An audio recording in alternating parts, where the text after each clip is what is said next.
Найдаа энэ хэсгээр бид нэр Photoshop програм руу Camera Raw бүртгэлтэй зургийг хэрхэн оруулах тухай үзэх болно.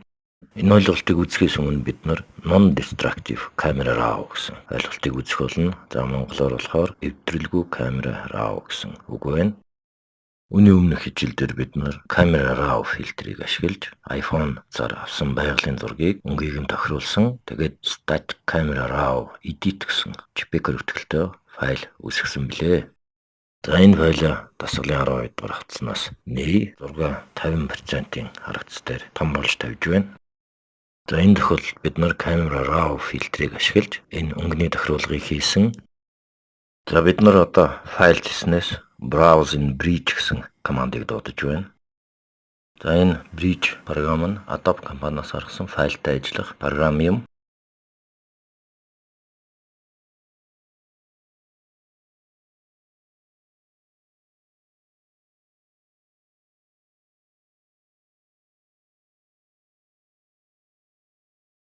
За iPhone Landscape гэсэн JPEG бүртгэлтэй оригинал файл маань энд байж байна. За бид нар өмнө хичээлдэр Camera Raw фильтрийн тусламжтайгаар өнгийг нь өөрчилсөн Static Camera Raw Edit гэсэн JPEG бүртгэлтэй файл байна. За thumbnail жоохон томруулж харж байна. iPhone Landscape гэсэн файл дээр нэг тавшилт хийгээд маусны баруун тавчийг товшоод эндээс Open in Camera Raw гэсэн командыг дуудлаа. Энэ тохиолдолд Camera Raw нэмэлт програм маань Photoshop програмаас тусдаа ангид ажиллаж байна. За үнэхээр тусдаа ажиллаж байна уугүй гэдгийг Photoshop програмын цонхыг нээж үзэж хараад за Camera Raw гэсэн нэмэлт залгаас програмын цонхыг бас нээж харьцуулж үзэж байна. Өмнө бид нарын үзсэн Camera Raw фильтрийн цонхноос за тэр дээр байгаа командууд нэмэлт командууд орж ирсэн байна. За жишээлбэл Crop Tool гэсэн команд байна. За энэ командыг идэвхжүүлээд энэ зургаас тайрах хэсгээ сонгож авъя. За маусны төвчийг дарангаа зүүн дээд булангаас баруун доод булан хүртэл сонгосон хэсгээ хүрээлж аваад маусны төвчийг суллаа. Доор тайралтын хэмжээ пикселээр гарч ирсэн байна. Мөн файлын хэмжээ байж байна. Тайрах хэсгээ нарийн тохируулж байгаад бид нар боллоо гэж үзвэл томруулдаг шил буюу зүүн icon дээр нэг тавшилт хийхэд тайрагдж байна.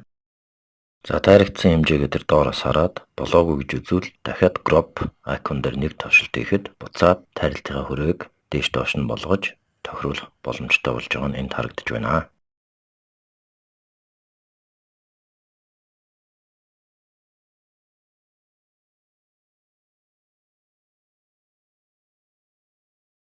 За ингээд тайралт боллоо гэж үзвэл бид нар өнгөний панел руу очиж за өмнө хийж байсан өнгөний тохируулгуудын утгуудыг энд оруулж өгч байна.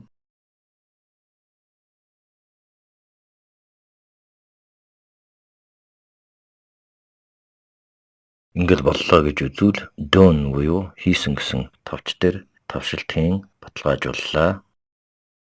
За анхаарал найзуудаа энэ Adobe Bridge цонхон дээр iPhone Landscape JPEG бүртгэлтэй файлын баруун дээд буланд хоёр тэмдэг гарч ирсэн байна. За дээшээ харсан 2 гурвалжинтай дуурах доторх тэмдэг маань болохоор өнгөний тохируулга хийсэн гэсэн тэмдэг байна. А нөгөө тэмдэг маань болохоор бид нарын мэдих crop гэсэн командын icon байна.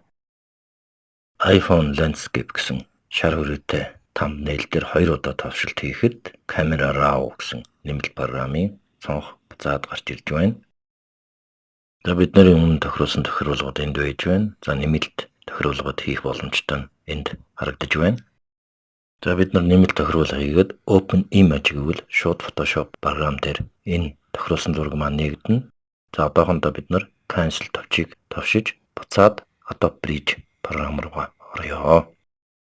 За зурагныхаа thumbnail-ыг өшөө томруулж харж болно.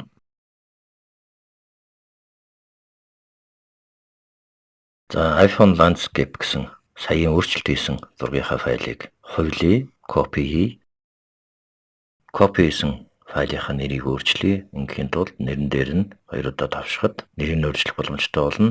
Non-destructive adjustment гэсэн нэр өглөө. За энэ дасгалын хавцанд тэр доор LED үүсгэсэн байна. Non-destructive adjustments гэсэн JPEG бүртгэлтэй файл байна. За одоо ингээд бид нар 3 файлтай боллоо.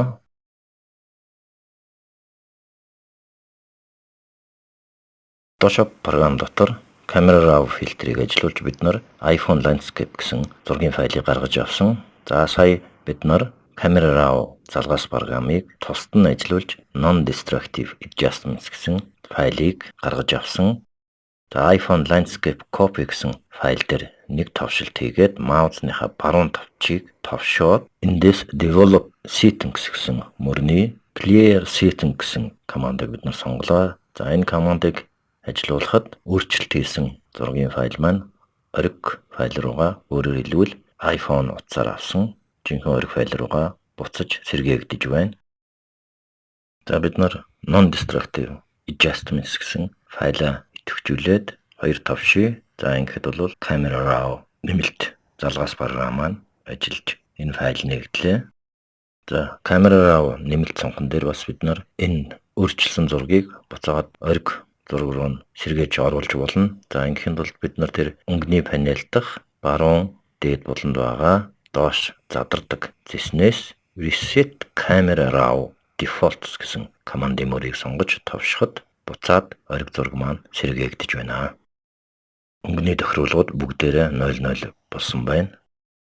За crop хэмжээгээ буцаад анхны байдалд оруулнаг бол crop icon дээр нэг товшилт хийгээд за доош харсан тэр гурвалжин сум дээр товшиход доош задардаг зэс гарч ирж байна. За эндээс Clear Crop гэсэн командыг сонгоход ажиллуулахад за буцаад анхныхаа хэлбэрт орж байна.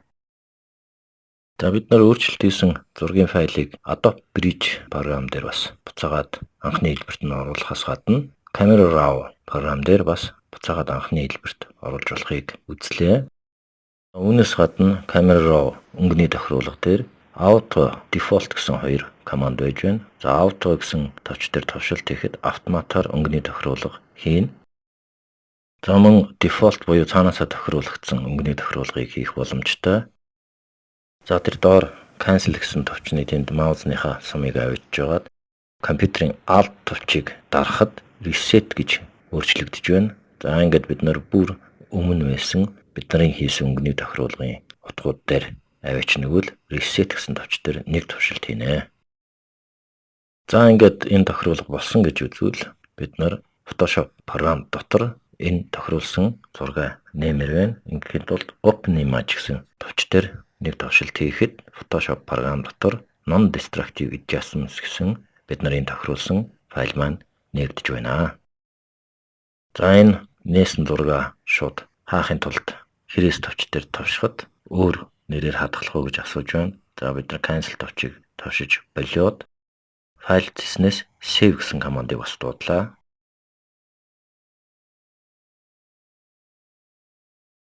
За ингээд Windows-ийн File Explorer програм ажиллаж за энэ дээр Photoshop форматаар хадгалах уу, JPEG форматаар хадгалах уу гэсэн асуусан цонх гарч ирж байна. Бид нар Non-Destructive Adjustments гэсэн файлаас өөр нэр өгье. За надаа Static Photograph гэсэн нэр өгье. За энэ дасгалын файлд өмнө хадгалсан байна. За түүн дээр дараад OK товчийг товшиж болно. За бидний хувьд бол Cancel гэсэн товч дээр дарлаа. Яагаад гэвэл энэ файл маань байж байна. Ийм байдлаар найзуудаа Photoshop програм руу Camera Raw өргөтгөлтэй зургийг хэрхэн оруулах тухай үзлээ. За мөн Adobe Bridge програмаас Camera Raw програмыг Photoshop програмаас тусад нь ажиллуулж хэрхэн өөрчлөлт хийж болохыг үзлээ.